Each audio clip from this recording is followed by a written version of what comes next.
ng blessing, no? Naadyo na ihatag na blessing specific to the firstborn. Ano siya? So si Jacob, kabalo dyan siya nga, kani, even though nga, lalo sa Ginoo nga, i-bless man siya. Kabalo man ng Ginoo nga siya, man dyan ang katong nga blessing nga i-promise sa Ginoo. Sa iya man dyan ito nga panay, kay Abraham, to Isaac, to Jacob, gano'n siya. Pero try niya, kuhaon na, kay kabalo siya nga sa iya niyo, nga nauna man itong iyang igsuman si Esau. No? Nauna siya. So ang naitabo, iyang i-prive, paano niya?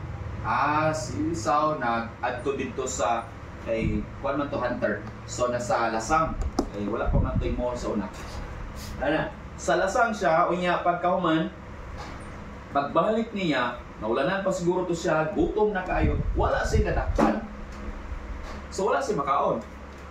So pag abot niya gutom, pansin mo na gutom ka na unya pagkahuman kita nimo dira imong igsuon nagkaon-kaon unya. Kay kubi, unya di pa jud manghatag. Nya ikaw gapurog-purog na sa gutom. Ano no? So kato siya ato. So ingon niya, gusto ka? Murag ko sa atong term, gusto ka? Sa gutom na lagi dai ko sige, kamyo ta. Atag mo sa ako akong imong birthright. Ako nagkaroon magulang. Ana. So ingon niya, sige. Una-una siya ni Esau, sige, mo na. Kay gutom na kayo ko. Do wala lang ba? Pero wala niya nasabtan wala nasabtan ni Esau nga ang blessing sa firstborn. No. So gikuha ni Jacob, sige ako na. So una to siya. So wala lang to. Wala lang sa iyaha. Now, sa Genesis chapter 27, tanaw ni mo din ha. So okay na to, kaya na sila, gano'n siya, humanasag kaon. So ulit, tigulang naman dyan to sa papa nila Isaac. Usually, ang father, mo release na blessing. Ano siya? I don't know kung paunsa no sa atong family na ang father naadyo na siya specific nga blessing nga i-release niya sa every anak niya. Na siya i-release kani nga anak niya matag sa pandungan niya nga mo release sa blessing din ha. Ani na po second, third na sa blessing i-release. So karon ang nahitabo din mo release na sa blessing. Hatag na sa blessing sa iyang anak, no? Importante kayo ng blessing sa parents sa anak na mo release ka blessing. Importante kayo na mga lolo, importante kayo na release sa blessing. So karon, mga pangutana sa mga blessing i-release nimo sa imong anak. Ano sa, no?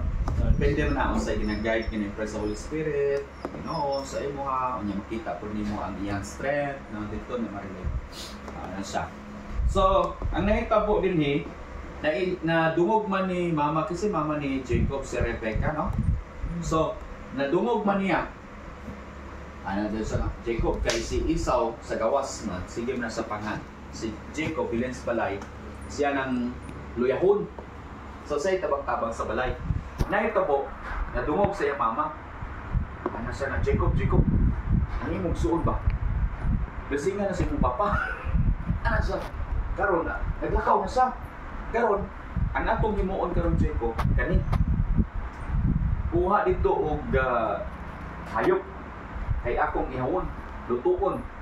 Kay ingon sa papa niya nga kay Esau nga ato dito nakop dito og hayop nga pinaka-nindot jud. Nya pagdakop nimo dito lutuin ko, dali ko dinhi. Kay human ako kaon, mag-release ko blessing sa imo. Ana man to gimo sa papa. Dugog mas mama. So sige, sugo niya si Jacob. Sige, kuha ko si Jacob, sugo si mama. Pagkuha Jacob, giluto niya. O niya, ang panit, gibutangan niya o panit sa hayop ang kamot ni Jacob kay kinis man to si Jacob. Si Esau kay balahibuon. Ana. So nauna dyan kay naaraman tong isa, maghunting pa dito, mangita kung asa ditong hayop.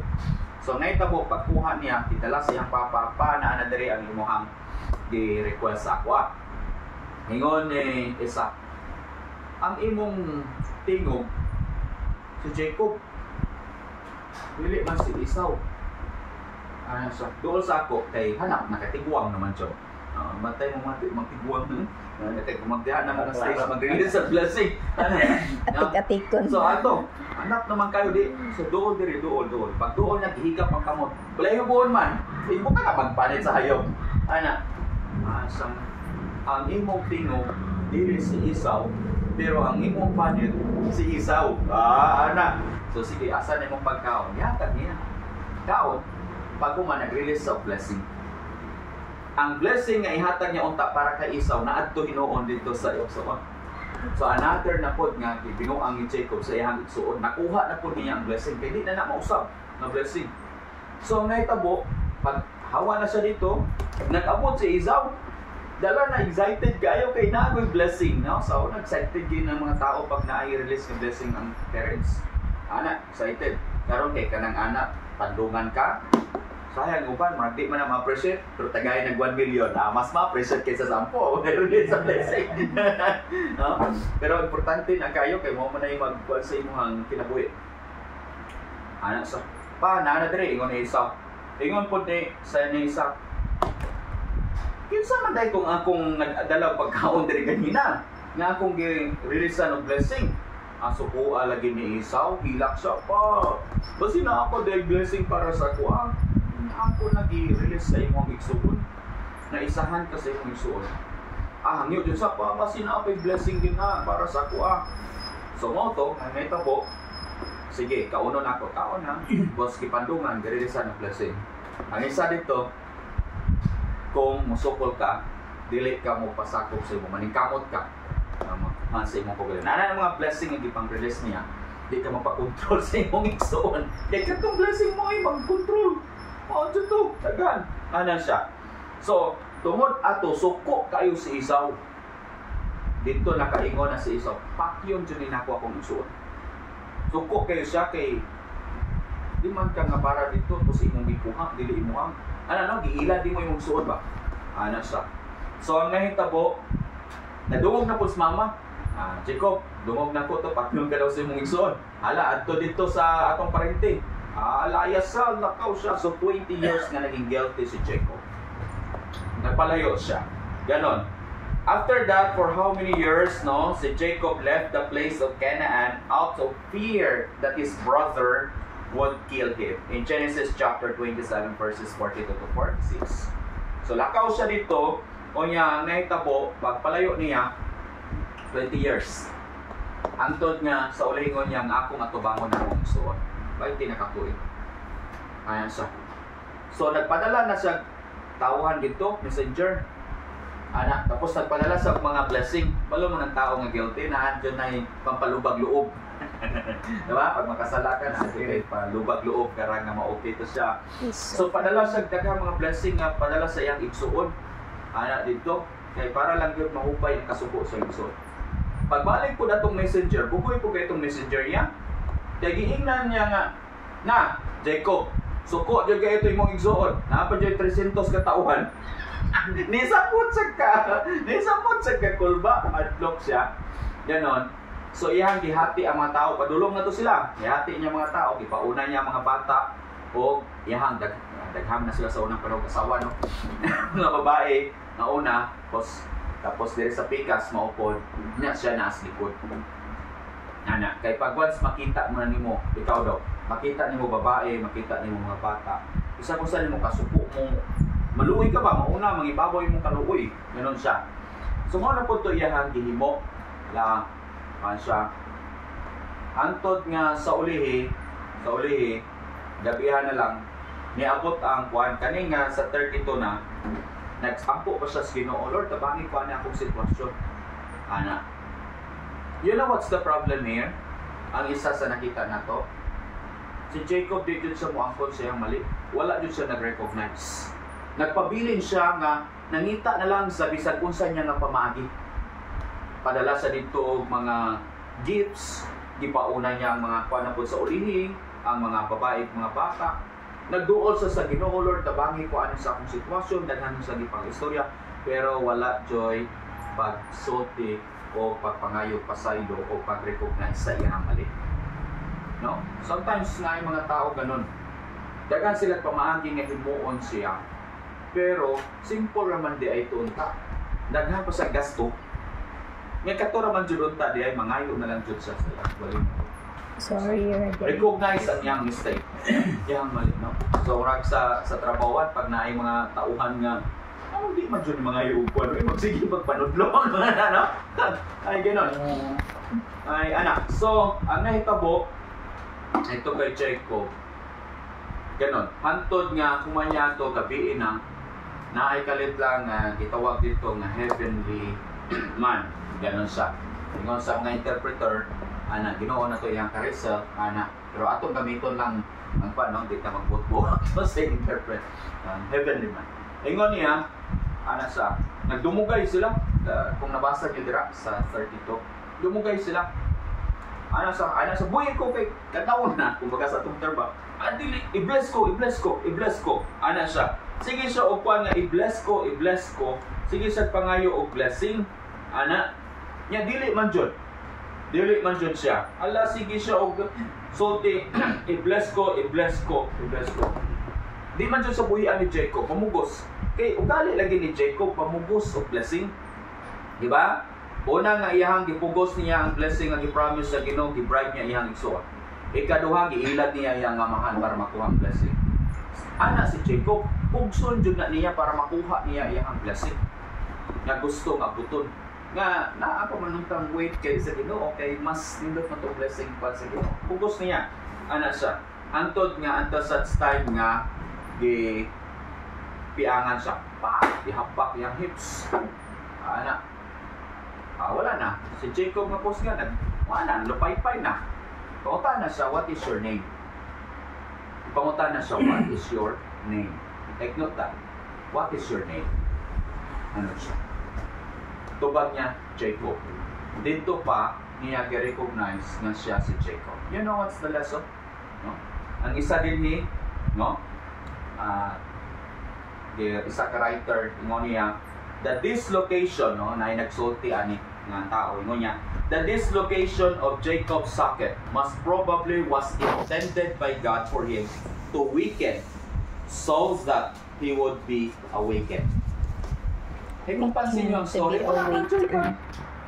nalingaw na lang kag paningkamot diha para nga maabot nimo ning blessing, pero wala naman siya sa pagsisi, pagsuri o humility na sa imong kaugalingon. Wala ra may pag-recognize sa imong weaknesses. Wala ra may pag-recognize nga sa imong kamalian. Tanan, puro na lang kapaningkamot ni tanan. Pero wala ka nag-recognize who really you are. So diha pa, ingon niya si Jacob. O sa ingon ni sa kuan, sa katong iyang Gerisel, ato nga time, no, ang heavenly being, nasa kuan, ingon niya, from now on, pili ka na si Jacob, pero ikaw si? Israel. Bagong ka ng Israel. Ganon siya. Okay, now, si Jacob, kinsa man si Jacob? Si Jacob was deceiver. Gideceive niya yung isuot. Gideceive niya yung father. Yun si Jacob. Si Jacob is fearful. Na-remember niyo? To be behind. Always lang nanago dito sa likod sa iyang kaunay niya mga babae, mga bata. Siya nagtago-tago to sa likod. Instead na harapin niya iyang problema, siya nanago to sa saya sa mga babae, mga bata. Diba? Instead, ato bangon niya iyang gikahadlokan, ang naitabo siya, nagtago-tago. Nangitag gift, nangitag usang pamaagi. No? Sometimes kita na, kuya, no? There are mga challenges or unsa man nato mga kahitabo sa itong kinabuhi sometimes because of fear, sad for us nga instead nga tubangon nato magtabo pa, maglikay ka,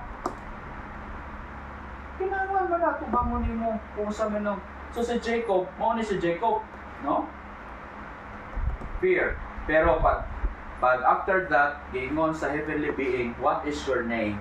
Ingon niya si Jacob, ingon niya, your name shall no longer be Jacob, but Israel. Sino to si Israel? Anong naging Israel? Sino si Israel? God prevailed. Yun si Israel. Overcomer. Yun si Israel. An overcomer. He who strives with God. Yun na si Israel. Yun na si Jacob. No? Naging Israel na siya. No? Ganon siya. Naging Israel na siya. Okay? Sa kinabuhi niya. Brothers and sisters in Christ, what is your name? Remember nga ang atong identity sa atong kinabuhi dapat kilala nato. Kabaluta, kailata sa atong identity. Sayod kita kinsa ka. Kita ay anak sa Ginoo. Tama? That's our identity. We should recognize that na kita anak ni Jesus Christ, anak sa Ginoo. When we accepted the Lord Jesus Christ as our Lord and Savior, we ask forgiveness. Kung yan, nag-commit na to journey with Him, ano, dala-dala na nato na iyang pangalan. The name of Jesus, our identity ng anak ka sa Ginoo. Pero there are times na nung mas mangibabaw pa man ang pagka-Jacob kaysa pagka-Israel sa ato ang kinabuhi.